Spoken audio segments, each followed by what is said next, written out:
Lá antes do impeachment da Dilma, na eleição do segundo, né, programa dela, né, do governo dela, ela ganhou de maneira apertada, né, do Aécio Neves. E ali começou, por ser de maneira apertada, o Brasil polarizado, na verdade, mas polarizado entre uma direita e a esquerda, né? E os progressistas, vamos dizer assim. Ali começou uma campanha difamatória, uma contra a esquerda, na verdade. Sim. E o Aécio foi para cima, realmente, né? Eles foram para cima. Então, o PSDB achou que ele seria o grande vencedor dessa campanha, né? Ou desse impeachment. Ele, PSDB, que ocuparia o espaço quando retirasse as forças progressistas de esquerda de cena.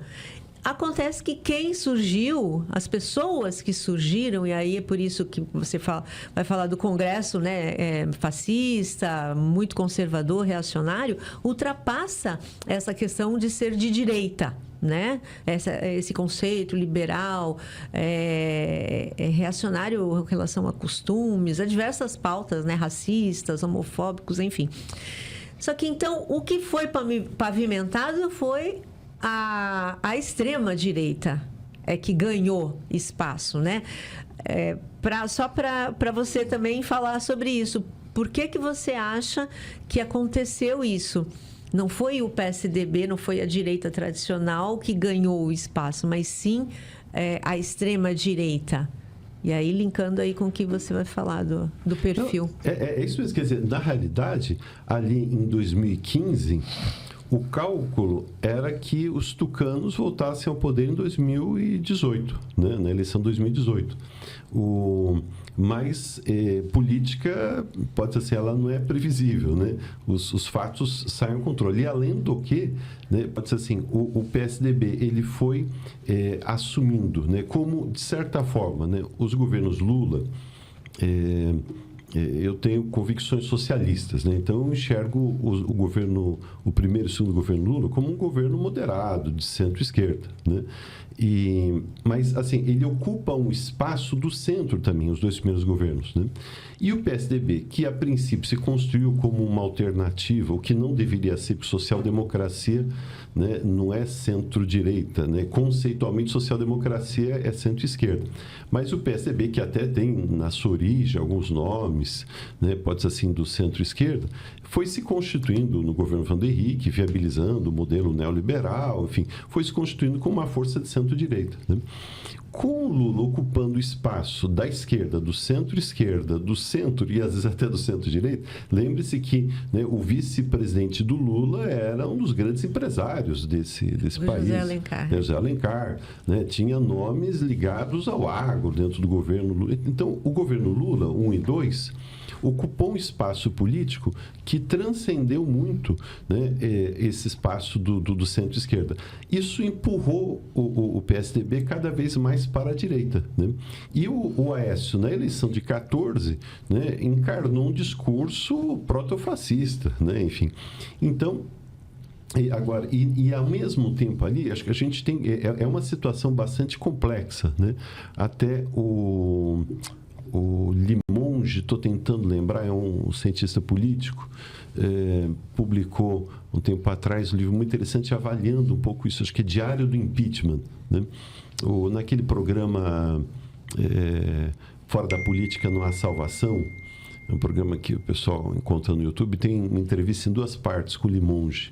E ali ele explica um pouco, né, essa trajetória. Mas o fato é, o Brasil começa a enveredar na direção fascista em 2013, né? Então, você já tem ali, né, os movimentos de rua marcaram a ocupação do espaço das ruas, que antes era nossa, era a esquerda que ocupava a rua, que fazia manifestação, né, passeata, greve, etc. De repente, em 2013, você tem um movimento multidimensional, né? Quer dizer, em 2013 tinha gente da esquerda na rua e tinha gente da direita, né? tinha uma esquerda que estava descontente com uma certa moderação excessiva do governo, dos governos do PT, mas tinha também um povo da direita que foi ocupando espaço, né? Ali que vai surgindo MBL, né? Esses movimentos todos. E eles começam a construir um discurso, como o Lula estava ocupando espaço, que eu volto a insistir, ia da esquerda até o centro-direita, esse movimento já, para se legitimar, constrói um discurso de direita e de extrema-direita, né? Isso vai num crescendo, eles vão ocupando cada vez mais espaço. Aí engata o impeachment da Dilma, que foi, apesar de ter, né, ali é um lawfare, né? Ou seja, quando você utiliza o enquadramento legal para fazer uma ação política, né? Então, nesse sentido, foi um golpe. Não foi um golpe do ponto de vista, pode ser assim, da ritualística, formal, jurídica, mas foi um golpe porque você teve uma mudança de poder fora de princípios fundamentais de legitimidade política, né? Então, o golpe contra Dilma, o surgimento desses movimentos, né, de rua, a direita perdendo o medo, ocupando a rua, você vê num crescendo. Ao mesmo tempo, a Lava Jato, né, então, que é a expressão máxima da utilização das instâncias judiciais para fazer política, né? E a gente vê o que é o Moro hoje. Quer dizer, quem não percebeu naquele momento não tem como negar hoje, né? Quer dizer, o Moro sempre foi um ator político partidário, fazia cálculo, pode ser assim, de vitória das forças de direita, de derrota da esquerda, ele, Dallagnol, etc., né? E agora estão todos empipinados aí do ponto de vista jurídico, né? E até experimentando um pouco o remédio amargo que eles mesmos, né, cultivaram, digamos assim. Mas o fato é, você vem nesse crescendo que vai... enfim, né, em função também do quadro interno, etc., a fragilidade de uma força de centro-direita abre espaço exatamente para um candidato de extrema-direita, né? E aí foi essa desgraça que foram 4 anos, pode ser assim, diabólicos que a gente teve no Brasil no sentido próprio, né? Dos 700 mil mortos pela pandemia, né? Por exemplo, o pessoal lá da Universidade Federal de Pelotas, né, eles calculam que cerca de 400 mil poderiam ter sido evitados, né, se fosse outra orientação, se fragilização das instituições, do Estado, etc. Então, e aí eu acho que entra na questão que o Big colocou, né, do fascismo e neofascismo. Quer dizer, tem uma briga terminológica no campo da ciência política. Eu dou aula de filosofia política, ciência política e algumas outras disciplinas na universidade. E no campo da ciência política tem uma briga pode ser assim, de cachorro grande, né, sobre a questão terminológica, né? Então, por exemplo, não há como negar que o governo Bolsonaro foi um governo de extrema-direita, ponto, né?